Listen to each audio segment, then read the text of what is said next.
Golden State Media Concepts Baseball Podcast. We cover everything Major League, from spring training to the World Series. We've got your favorite club covered, from New York to Boston to LA.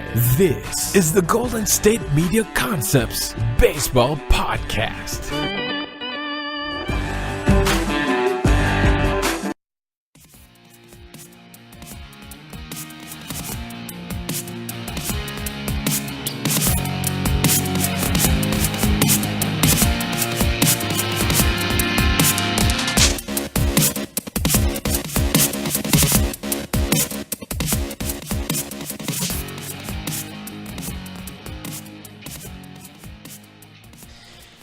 Hello, everybody, and welcome to the GSMC Baseball Podcast. You're brought to you by the GSMC Podcast Network. I am your host, Jeff Malinoff, and with me is Mark Souza. We got some things to talk about in the world of baseball, some free agent moves, possible trades, and so on and so forth, and some things about the old gambling tricks that happen when it comes to baseball. So, the question now remains, what is our first topic of discussion, Mark? Josh Donaldson. He has been signed by the Atlanta Braves. 1 year, $23 million. Wait, what? Wait, 1 year? 1 year. For $23 million. $23 million for the former all-star third baseman, Josh Donaldson. We know he had some problems last season. We know he's had some problems staying healthy in his career. But he will now be manning third base for your Atlanta Braves here. $23 million in 1 year sounds a little too much, don't you think? It's only 1 year. $23 million for 1 year. I think that's a good signing if he can stay healthy, somewhat healthy. I mean, we are talking about a player who is quite a player when he can stay on the field. That's his problem. Is that why they signed a 1 year deal? Because he gives injury prone and they don't want to. Remember, this is a 2015 American League MVP. I know it's $23 million, but it's only 1 year. I mean, and it's 2018. Yeah, if he gets 2019 is when the season starts. Yeah, it's no risk though. I mean, I like it. The Braves are division champs. And they're not just resting on their laurels here. They're going out making a big move because you know as well as I do, this has an opportunity to definitely be a big boost to their club. Yeah, absolutely. And, I mean, this team can only look upwards. I mean, they started out great last season. They won their division. They went to the playoffs. Yeah, sure, they lost, but the only way looking is up for these teams. That team, that's for sure.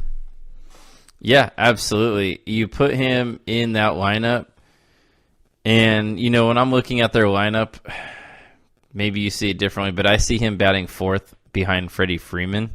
So when I look at it, I see Acuna, Albies, Freeman, Donaldson as your 1, 2, 3, 4. Maybe Inciarte's up there too in the top four, but that's a good top of the lineup right there. That's a really solid lineup. Yeah, if everyone remains healthy, though. Right. How many times have we saw these awesome lineups and then it just gets destroyed due to injury? Oh, yeah, definitely. I mean, there's always the health factor, especially in baseball, which has always been weird to me. It seems like baseball players are hurt a lot compared to their other sport counterparts. Well, they play 162 games. This is true. But it always amazes me when baseball players are hurt. At such an incredibly high rate. And I think it's bad for the game a little bit, when you see these high-level superstars not being able to perform. It makes fans stay at home, maybe tune in a little bit less. But a guy like Donaldson, he's had his issues for sure.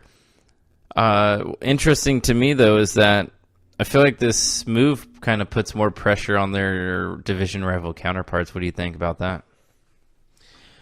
Yeah, definitely. I would say this puts a damper on them. And honestly, if you can hurt a team in your that is competing for a playoff spot as much as you are, it helps without question. Absolutely. So we hear the Phillies are trying to bring in one of the top two prize free agents, and that would be, of course, Manny Machado or Bryce Harper, it does put a little bit more pressure on them, I feel like, to make a big move like that because you're already chasing the Braves, and Donaldson has a chance to really put this team over the top. I mean, when you look at the playoff teams from last year in the National League, this is a move that I think could actually put them over a team like LA, like Milwaukee. Much. You know, they're right there. We can't forget how great this season was for the Braves, and they have a lot of young players. So, yeah, some people are worried about how this will affect their really good young player, Johan Camargo. Excuse me. I want to say Camargo. And he is a really good third baseman. He proved last season that he could be an everyday player. So some Braves fans, some Major League Baseball fans are worried that that'll take away from him. But it sounds like the Braves envision Camargo as more of a utility type player like a Marwin Gonzalez for Houston. A player they can play at second, third, shortstop, outfield, maybe 5-6 different positions. So with that being said, that gives this roster a lot more flexibility with the Donaldson addition, wouldn't you say? Oh, without question. Mm-hmm. I don't think there's any doubt in my mind about that. And, you know, again, the Braves are coming off a division victory. And, yeah, their division's sort of weak, but anything will help to boost up your team, especially in that kind of division, take advantage of it. And who knows, we might see them in the World Series in a couple years from now. And when you look at the division, it's like the Braves have this incredible amount of young talent right now, while the teams like the Nationals, the Mets, the Phillies, they don't look like they're ready. Those teams don't look like they're competing right now. They look like they're still a year or two away from getting back. And the Marlins, of course, are in that mix too. But would you say that there is a division that seems to be, I don't know, less wide open than this one? Yeah. I don't know. It could be anyone's division, sure. But, I don't know. It just feels like the Braves are going to take it again, doesn't it? I mean, it definitely looks like it's their division. I think a lot of people were shocked that they won the division this last year. They kind of came out of nowhere. Their young players not only played, but they played very well for this team, and they boosted this club to new heights. You know, obviously they had Freddie Freeman, who is a player who's always been a great player in the middle of that lineup and over at first base. But the youthful talent that they have with the addition of Donaldson, I don't think this team is done either. They could add another piece, maybe pitching. They'd be looking at boost that starting rotation. What do you think? Do you think the Braves are done, or do you think that they'll be looking for more deals? I think they'll be looking around, but I don't think they're going to make any, I don't think they're going to try to make any wild deals. I think they're going to try at least to do what they can in the free agent market because there's so many players available. But I don't think they're going to try and break the bank or anything. Mm-hmm. Because they have plenty of talent on their own. Yeah. It always helps, too, when you have a collection of young talent, because young talent equals cheap talent. So it does offer the Braves flexibility to go get a guy like Donaldson for 1 year, $23 million. Do you think this takes them out of the Bryce Harper conversation? I know that their name had been flirted out there a little bit about, I don't know, maybe showing some interest. We know the Braves aren't necessarily a big spending club, but I don't think it takes him away from giving him an offer. Mm-hmm. I think he's still worth an offer. Because again, 1 year, $23 million. It sounds like a lot, like I said before, but you could still probably pay Bryce Harper some good amount of money if you have some money left over. Right. Are you surprised that Donaldson went to Atlanta when you heard the news? No, I expected him to in a lot of places, and I think it was just whoever offered the most or whoever offered the most lenient money for him. And I think this was his best offer. For such a short contract, you get that much money. I think he was going to take that regardless of what team it was. Mm-hmm. Yeah, I am wondering though, what kind of market there was for him. I know the St. Louis Cardinals were talked about being a landing spot for him. The Cardinals are also in discussion for Paul Goldschmidt, it sounds like, but that's a different topic.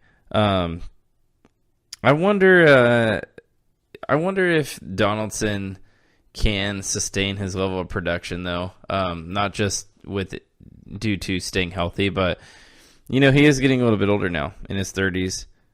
I'm not sure if he's going to be the same player defensively, at least. Maybe swinging the bat, a lot of things will stay the same.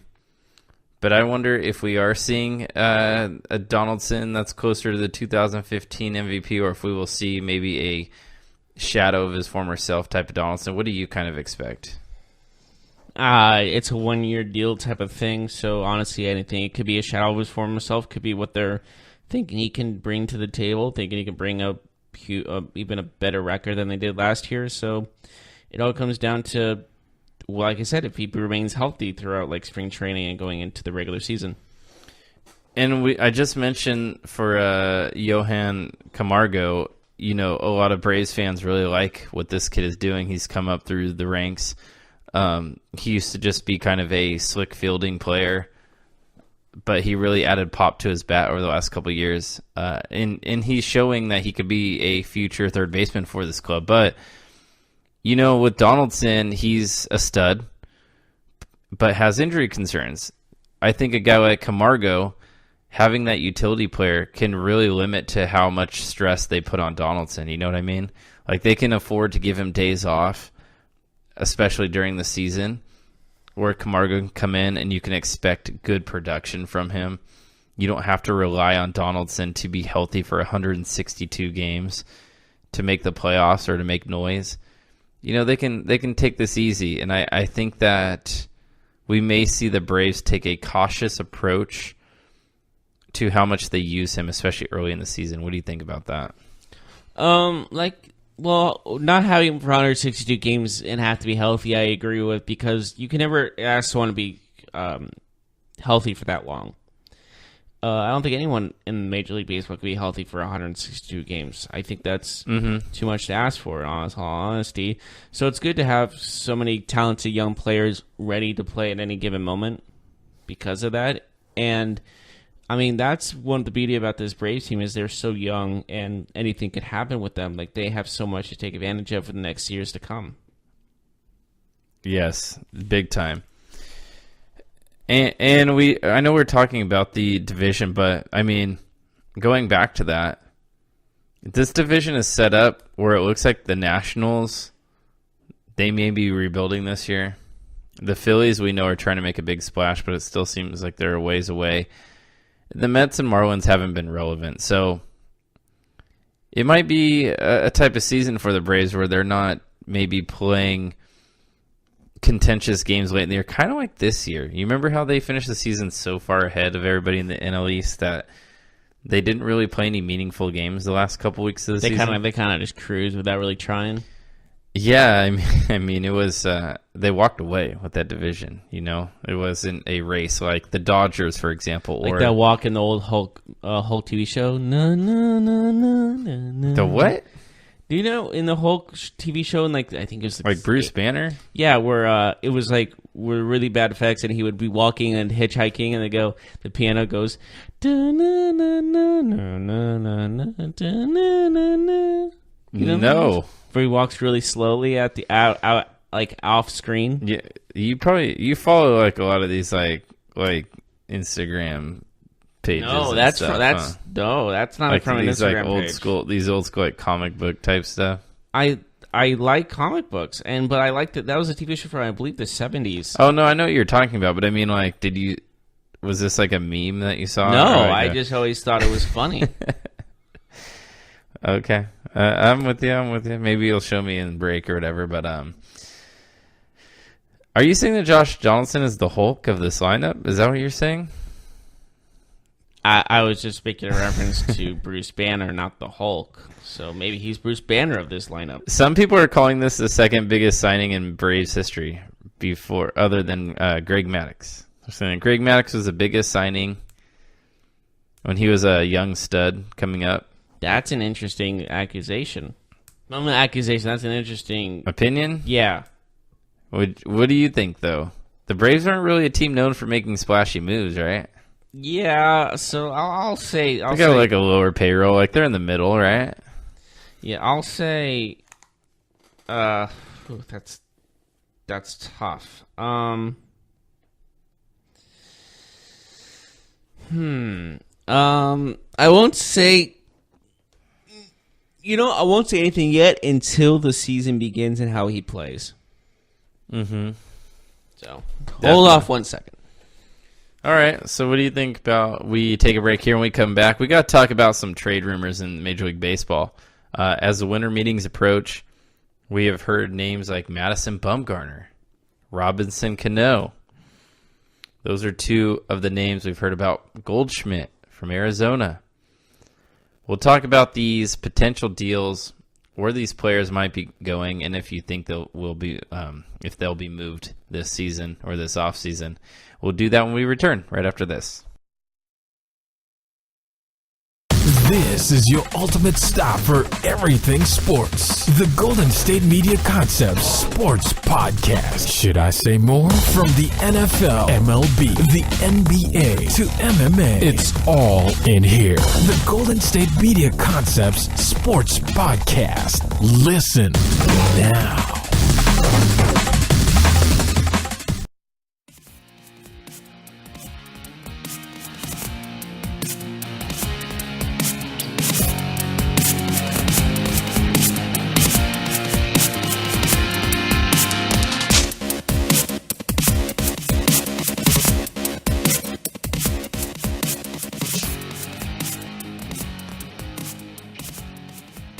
Welcome back to the GSMC Baseball Podcast. We just talked about the Donaldson move to the Atlanta Braves, and now we're talking about other news in the offseason, as well as the San Francisco Giants are open to trading Madison Bumgarner, their their World Series MVP, and who's been really a clutch performer in the last couple of World Series for them. Oh, yeah. You could say he had the most memorable pitching performance in Giants baseball history. Yeah, exactly. Game 7 against Kansas City. Not just in Giants baseball, but just maybe World Series history. Absolutely. Are you surprised to hear his name come up in a trade rumor? A little bit, but I understand the premise. Yeah? Why do you see it? Why do you understand it from the Giants' perspective? Why would they be willing to trade maybe their most beloved pitcher?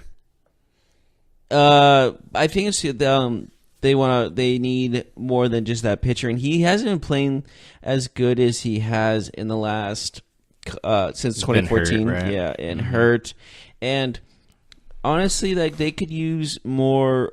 They can use more prospects. I think they're looking at more of the future than anything else.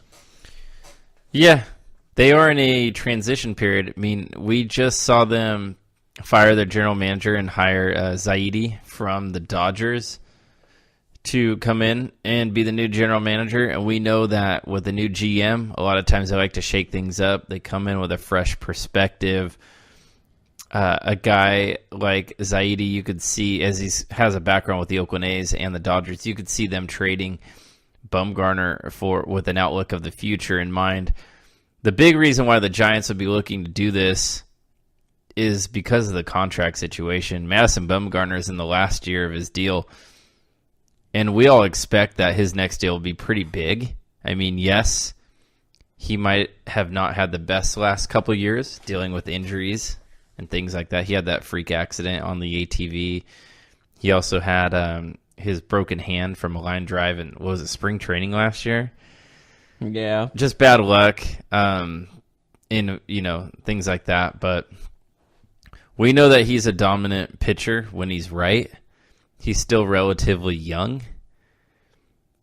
Do you think that he can command a big return on the free agent market, though, for the Giants? I mean, obviously, on the trade market, because they'd obviously be looking for some big prospects in return, maybe MLB ready players in return in addition to prospects.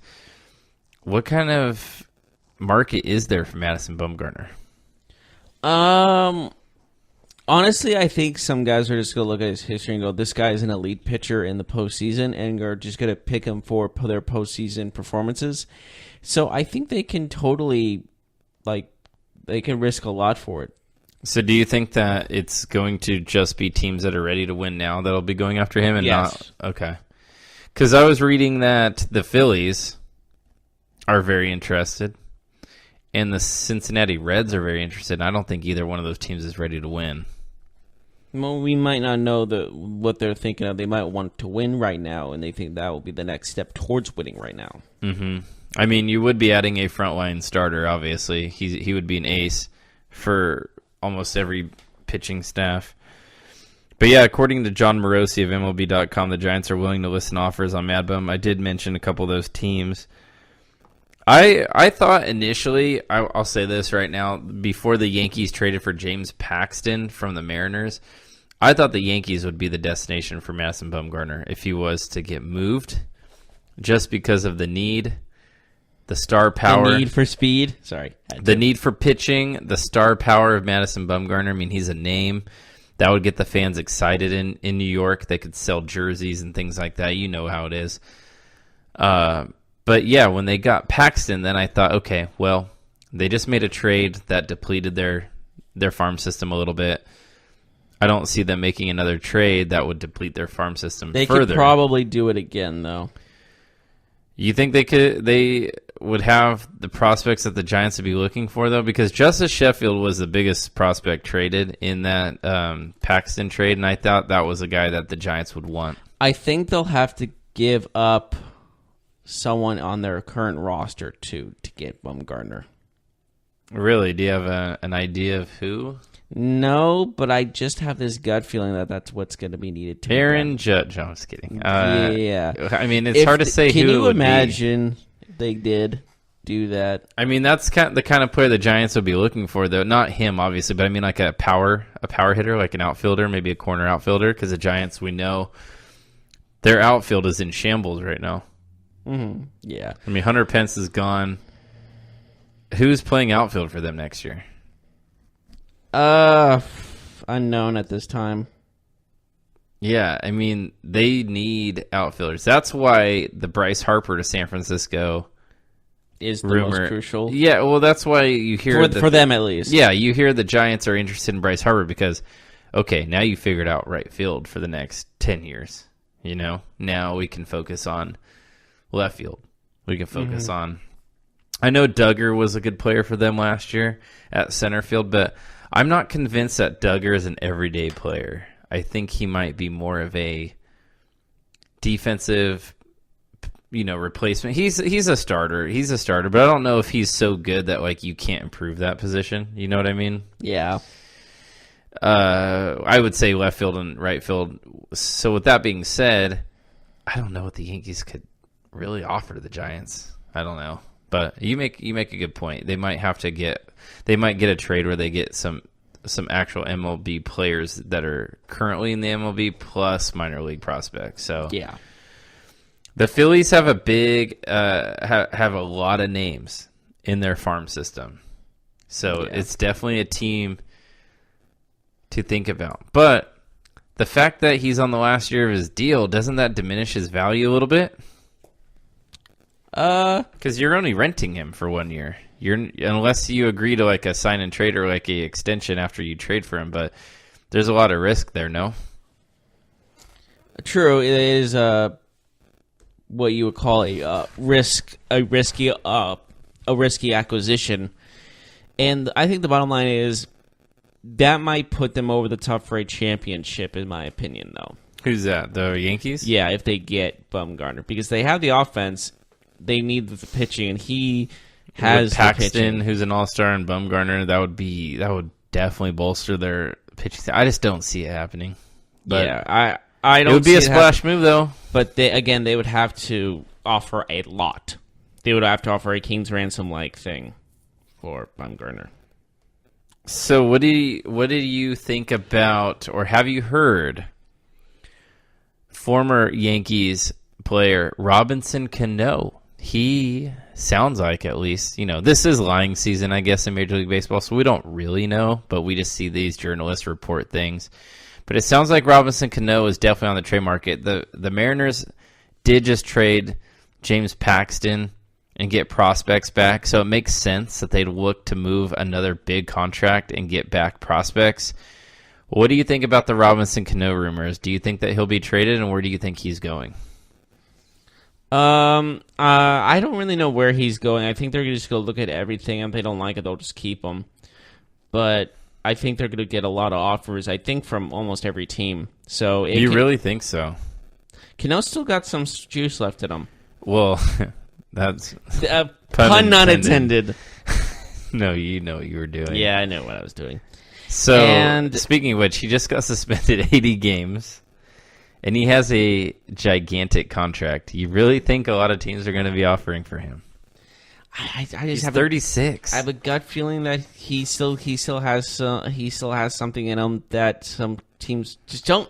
I keep doing these puns by accident. Okay, I just think that some teams are going to take him into consideration. He's got 5 years, $120 million left on his deal. That's not good, right? Yeah, it is not good. And he just got popped. Who's trading for that, Jeff? A team that can spend a lot of money. So that eliminates, like, what, 2/3 of the team?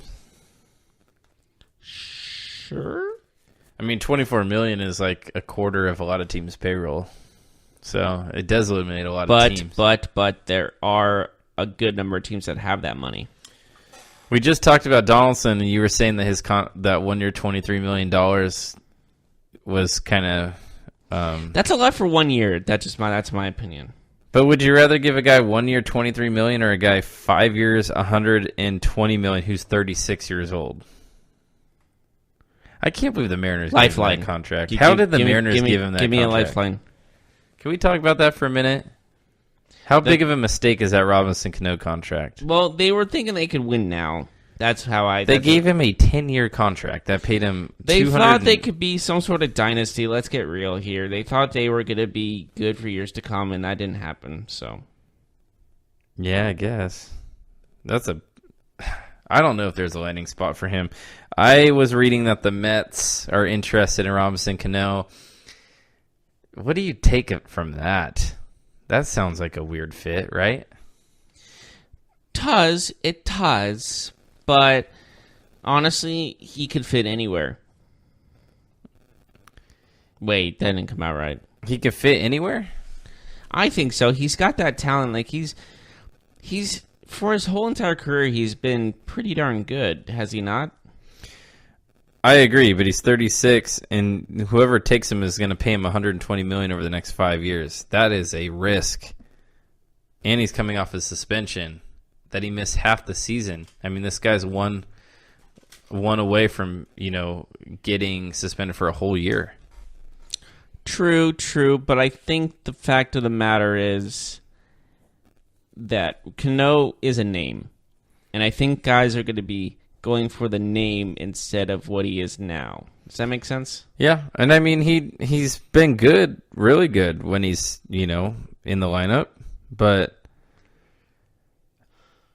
do you think the Mets are just in this because he's a name though? Yeah, that's what they usually go for, and their history speaks for itself. It kind of feels to me like it's like little brother syndrome coming out. Like they're the little brother in the city. They need something big to get over that hump type of thing. Yeah. I can see that. Man. So they'd put him and Cespedes together? That's a lot of money. Even for the Mets. I don't know. I don't think there's a big market for Cano. I think there's a much bigger market for Bumgarner. I know that both present their own challenges. Bumgarner, 1 year of team control. If you're going to trade for him, you want him to have 4 or 5 years of team control. And I think that's why the Giants would be looking to move him to get prospects back that they'd have team control over for 5-6 years while they kind of go through this retooling. I wouldn't say a rebuild because they do have guys like Posey and Crawford there that are kind of the catalysts of the team. But for the Mariners, I mean, they're obviously looking to just dump that contract, it feels like. I don't think they'd be looking for a lot in return. Would you agree with that? I don't think the Mariners are looking for a lot. They just want to get rid of that contract. Yeah, I mean, they want prospects, of course, but I don't think they're going to get anybody's best prospects for Robinson Cano. Yeah, true. But, we've seen teams do some pretty questionable things, and this might be one of them, to sign Cano and to trade a lot for him. Mm-hmm. I don't know. Maybe they'll engage in a trade where the Mariners will pay some of it. Maybe the Mariners will agree to pay 20% or something. No way they're paying that low. The Mariners would pay 20%. Oh, I thought you said not the team. I thought you said that team bringing them on will pay 20%. I'm like, there's no way. 20% for the Mariners, maybe, but I think at most they would go 10%. They won't go too much. Yeah, well, it's a monster of a contract, and if the Mariners are trading him to get rid of that contract, no other reason. Mm-hmm. Yeah, we'll see what they get. I don't know. I don't think he'll get traded. Do you think he'll get traded? I don't think they'll get an offer they like. They'll get offers, but nothing they'll take. Mm-hmm. The Yankees wanted to keep him. They kind of dodged that bullet, I feel like. Any chance he returns to New York as a Yankee and not a Met? Yeah, I can see it happening. That's what the Mets usually do. They take old Yankee players. Well, I'm saying any chance he returns as a Yankee? No. No? None? No. All right. Well, any other thoughts on these two players?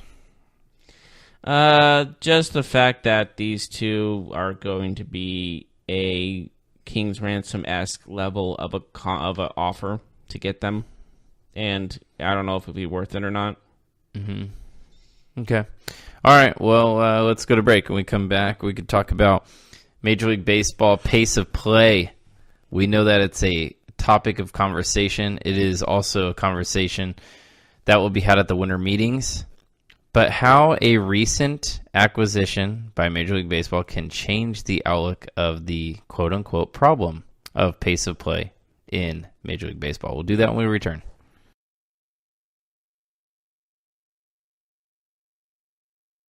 Tired of searching the vast jungle of podcasts? Now listen close and hear this out. There's a podcast network that covers just about everything that you've been searching. The Golden State Media Concepts Podcast Network is here. Nothing less than a podcast bliss with endless hours of podcast coverage. From news, sports, music, fashion, cooking, entertainment, fantasy, football, and so much more. So stop lurking around and go straight out to the Golden State Media Concepts Podcast Network. Guaranteed to fill that podcast itch. Whatever it may be. Visit us at www.gsmcpodcast.com. Follow us on Facebook and Twitter, and download us on iTunes, SoundCloud, and Google Play.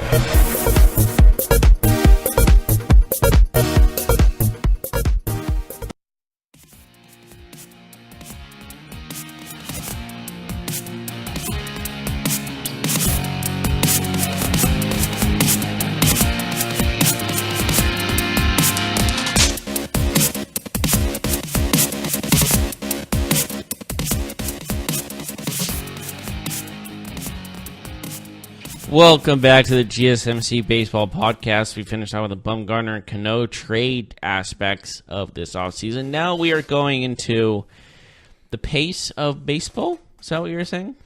Yes. So the winter meetings are coming up. We know pace of play has been a topic of conversation for years now in Major League Baseball. We saw the implementation of, a pitch clock in minor league baseball last year, you call it? A pitch clock, where the pitcher has, 30 seconds to throw the ball. It's weird. Mm-hmm. Did you check it out? Did you go any minor league games last year and see it work? I don't know. You can watch minor league games on television. Did you go to any in person? No, I didn't. Yeah, I mean, it's cool, I guess. Like, it's kind of funny. It kind of, like, it makes me want to count down because it starts, and then it's like... But wouldn't that 5, throw off the pitcher, 4. though? Because they need silence. It's like golf. I mean, the fans didn't count it down, but in my head I was counting it down. If that makes sense. Do you think pace of play is a problem in baseball? Let's start there. A little bit. Like, we know that baseball's losing attendance, losing fans, harder to attract younger fans. We see younger people gravitating towards basketball, NBA. NFL is as strong as it's ever been. Soccer is getting bigger and bigger by the day in this country with the MLS, with the European leagues. We know that Major League Baseball has tried to do different things to spice it up, to make it more appealing, more attractive. So maybe don't make the season 162 games. That's another topic. I think... That's how I feel. What do you think is likelier to change? That they implement rules to speed up the game, or that they reduce the number of games? What do you think is likelier? Speed of games. Yeah, That's just how I see it happening. I don't see professional sports reducing the number of games because that means it reduces profit, right? Yeah. Like if you have 81 home games, that's 81 chances to make money. Yeah, I know what they're... Yeah, I don't think they're going to change anything. But, I mean, they'll probably make the games go by quicker. Get people home on time and ready for work the next day. So, Major League Baseball has struck a deal with MGM Resorts. They are now... MGM Resorts, you say? MGM Resorts is now the official gaming partner of Major League Baseball. Major League Baseball is now the third organization to align with MGM Resorts. MGM Resorts now has NBA, Major League Baseball, and NHL. The one they don't have, NFL. Which I don't think they'll get. So, with this in mind, what this will allow is MGM Resorts and Major League Baseball are looking to up their live betting, their live gaming, okay? So fans at the game, fans at home can now, I guess, more than before, have the opportunity to do gaming, to bet live. Have you ever done any live betting before? What do you mean live bet? Like DraftKings or... No. I mean live. Like, will the next pitch be a ball or strike? No, I've never actually done that before. Will the next batter hit a home run? Will things like that. Well, live betting, you can do it across sports. But baseball, it seems it would be easier because the game is slower, right? Like, you can place those bets in between pitches or in between batters a lot quicker, right? Because once the action goes, then it's over. So...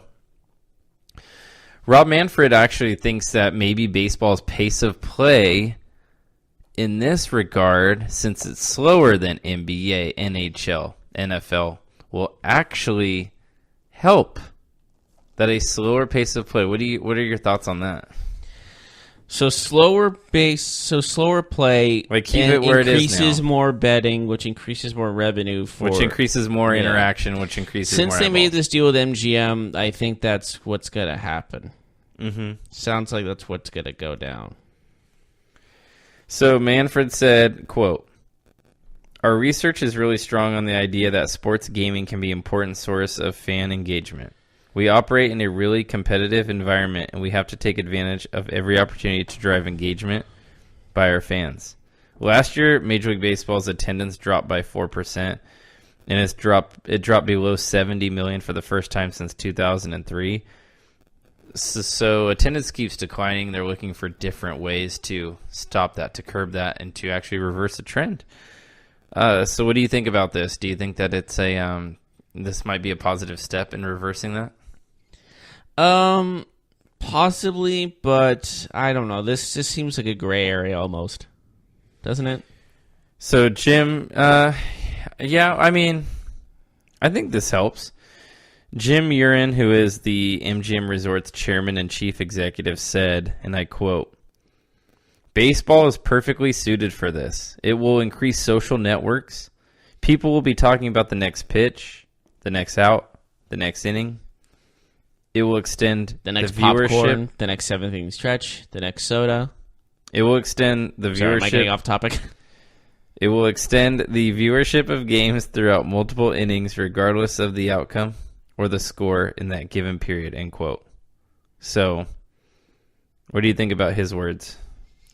I know I kind of see what he's getting at, but again, I see this as a like he's trying to just like we can get more revenue if the game goes slower. That's obviously what he's saying, and I think he's just trying to convince the head of the MLB like this is what's right, and he's trying to convince he's like, hey, look at the other people, they agree with me, so you must keep it that way.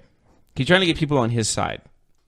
Right. I mean, he works for MGM Resorts, so I mean, he's trying to push this idea. But I get what he's saying, like, oh, everyone will be more interested as the game goes on because more money can be made. I see where he's getting at, but again, it's one of those things in where you're thinking, oh, maybe this game goes quicker, people will be more betting quicker. Like, there's that other side of the aspects. You got to think of both sides. So will baseball slow down the game?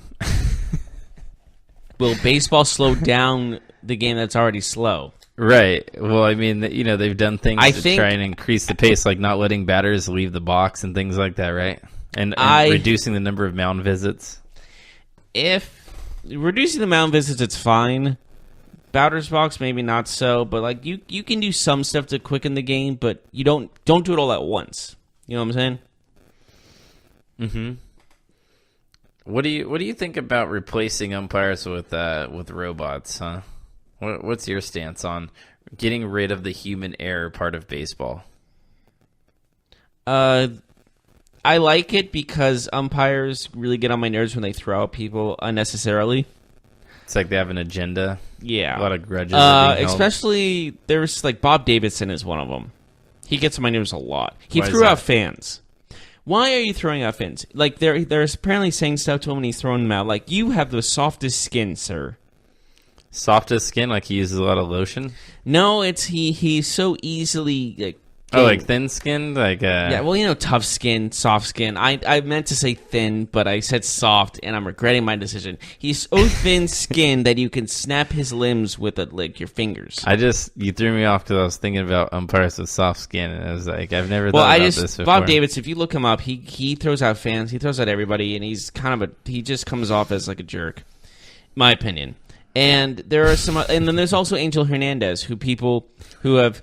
You laughed when I said his name because you know that players have quoted in saying they can't stand him.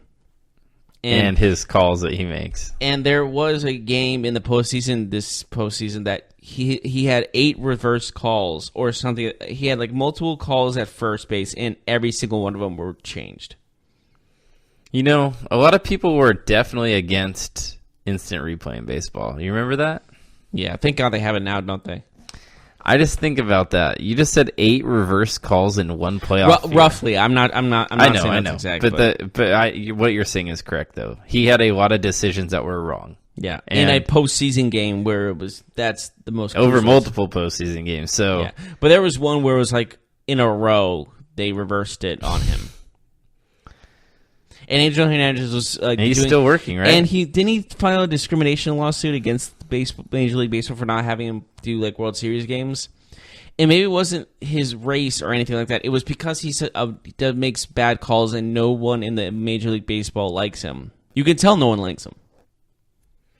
Like it's hard to be liked when you're consistently making bad calls. Yeah, and Let's put it there's that way. when you see players talking about him, they're like, every time he's playing he's umpiring one of our games, we all groan. That's saying something when one umpire gets on your nerves. Like when one umpire's name, you're like, oh, we have to prepare for him now. Well, thank God for instant replay then, right? Because then a guy like that, yes, he could throw somebody out of the game, but at least the calls on the field will be fixed. Wouldn't you agree with that? Mm-hmm. Yeah, true. But I don't know. He seems to be one of those umpires, and Bob Davison too. I'm going to add him in this. That he's unlikable. What do you think about the idea of having some sort of communication between the pitcher and the coach without mound visits? You mean like a headset? Yeah, I don't know. We've That's heard probably about not the best idea. This has been floated before to speed up the game. Do you think baseball needs to speed up the game, I guess, is like the ultimate answer here?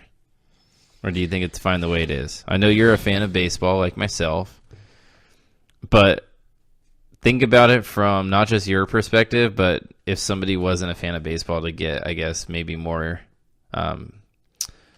fandom, more fans coming to the game. Like, do you think that speeding up the game would help? Maybe. Attendance was down last year. And can we try it in spring training and go from there? I guess. But spring training is kind of a niche, you know? You mean a niche? No, a niche. Anyone that watches Boy Meets World would get that reference. A niece? Or is that what they say? No. Okay. It's in Boy Meets World, you know that the older brother? I forget his name. Eric. Eric, yes. One of my favorite characters. And he's like, I think I found my niece. And the guy, and Mr. Feeney goes, niche. And he goes, niche? And he goes, oh, he's drinking too much. And then he finds out his brother had a kid, Corey had a kid, and he goes, I have a niche. And then Mr. Feeney goes again, niece. And then he goes, niece? Oh, he's drinking again. So that's what I was that's what I was talking about. I get it. Some people say niche. Yeah, some people say I like my reference. I'm going to keep it. But should we take a break? I guess we can. Yeah, when we come back, we'll talk about anything else. We got a new, possible new stadium for a team in Major League Baseball we can talk about. Also, MLB announced the Man of the Year. Man of the Year. We have a returning winner as Major League Baseball's returning winner. Oh, all the excitement coming your way right after this. Don't look away. Want to know the latest in soccer? Then listen to the Golden State Media Concepts Soccer Podcast. From MLS, the World Cup, and the Premier League, we've got you covered. The latest updates, the hottest matches, and news on the league's top players. It's the Golden State Media Concepts Soccer Podcast. David Beckham scores the goal to take England all the way to the World Cup finals. Listen now.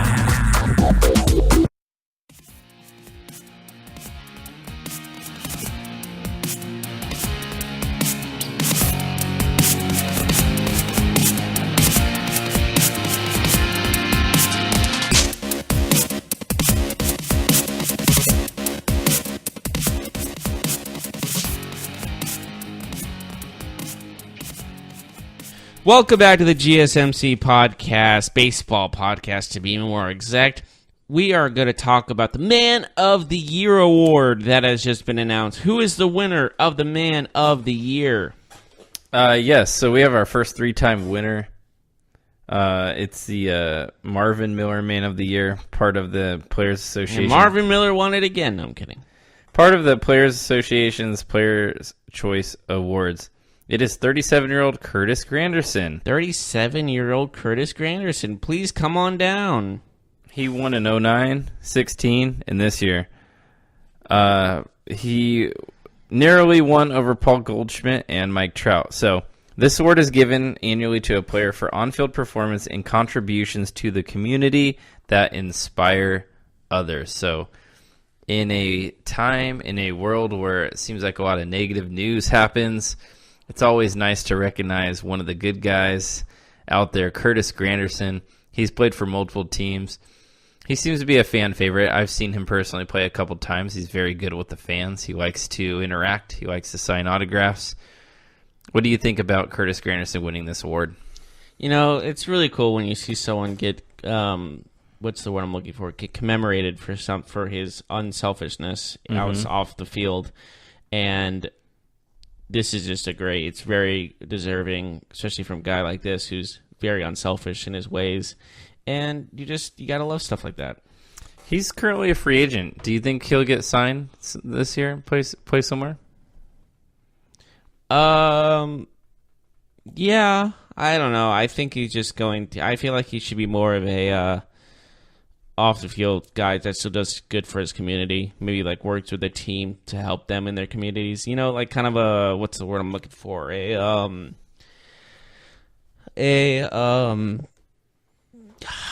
trying to think right now. What's the word I'm looking for? I don't know. He should be like more of a he works with the team, but not as like a player anymore, obviously, but more of a like a consultant. Like yes, okay. Yes, a consultant to the community of some kind, like a helps out. Like, oh, you mean like after baseball, like a post baseball career? Yeah, like works with the team, community outreach or something like that. Yeah, but is part of the organization that does. He works with other charities and stuff, so the other players can help out. Mm-hmm. So he's a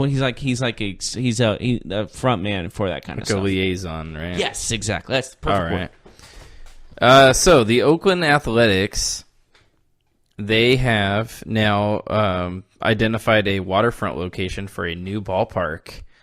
We know that they've had issues in the past securing a location and locking in a new ballpark, but they have plans. So they announced actually this morning that they'll build near Jack London Square along the water. Team president Dave Cavall, he had hoped to finalize a site by the end of the year. Looks like he is well on his way. So what do you think about the Oakland A's having a waterfront ballpark? Can kind of be facing AT&T Park over across the bay in San Francisco. So it sounds more along lines of McCovey Cove type of feel. Yes, it would actually be that because right field, under this picture, right field would have the water behind it. That's kind of cool. Mm-hmm. But we know the A's have had issues in the past. Do you think that with the Oakland Raiders moving, that'll affect this deal positively in getting a deal done for the Athletics? Because there is a second project to redevelop the Coliseum to more of a baseball stadium. Like take what they have now and redo it. Maybe. I feel like that'd be incredibly hard to redo a stadium, though. Yeah. Redoing it, that's just so expensive. But you don't guarantee to get fans coming in to help your revenue. Like, you don't know, because you have to up the price of your stadium. If you're changing your stadium, you got to up the price of your tickets. And who knows if they're going to accept that. Mm-hmm. So it's one of those things in where, like, you got to be careful where you are. And I don't think Oakland has the money to really accept higher ticket prices, you know? Yeah, they do have an attendance issue. That's for sure. Even this year when they were really good. It's about money. It's all about the money. Well, even this year when they were really good, they had problems selling. So I'm not sure. But I think it's the price of their tickets, is it not? I mean, they're pretty cheap. I know, but Oakland it's not a rich community. Let's be honest. That's true. So we have to think of it like that. You got to think about who your fan base is. Like with the Yankees in New York, you got a rowdy fan base that's loyal, and it's going to be there regardless of what price is because of your history of success. Oakland doesn't have a history of success. The Raiders have a history of success. That's why they've always been successful with attendance. And they've always been known as this crazy, hardcore fan base, and they love that. Oakland A's don't really have that kind of fan base. Yeah, they don't have the same image, that's for sure. Raiders' image is a lot different and more nationally recognized. Absolutely. Like even in the UK, people know the Raiders logo. Yeah, it's an image for sure that they bank on. Well, we'll see if this happens. I mean, obviously it's still an ongoing process, but at least they have announced that they have a location that they're looking to pursue in getting this completed. Anyways, Jeff, anything else you'd like to add in the world of baseball? I can't wait for the season to start in a year from now. Yeah, we'll see what kind of trades and things happen here in the next couple weeks as winter meetings approach. Stay with us. Subscribe to our podcast if you haven't yet. We can discuss those things in full detail. Obviously, this time in baseball is a little bit slower, but it'll pick back up here in the next month or so as these trade talks start heating up, as free agents start signing deals. So thanks for joining us. Again, GSMC Podcast Network. We cover sports, football, baseball, basketball, fantasy football, and soccer. So check out those if you have not already. We'd love to have you. So thanks for your time. Everyone's welcome, and we'll see you next time. You've been listening to the Golden State Media Concepts Baseball Podcast, part of the Golden State Media Concepts Podcast Network. You can find this show and others like it at www.gsmcpodcast.com. Download our podcast on iTunes, Stitcher, SoundCloud, and Google Play. Just type in GSMC to find all the shows from the Golden State Media Concepts Podcast Network, from movies to music, from sports to entertainment, and even weird news. You can also follow us on Twitter and on Facebook. Thank you, and we hope you have enjoyed today's program.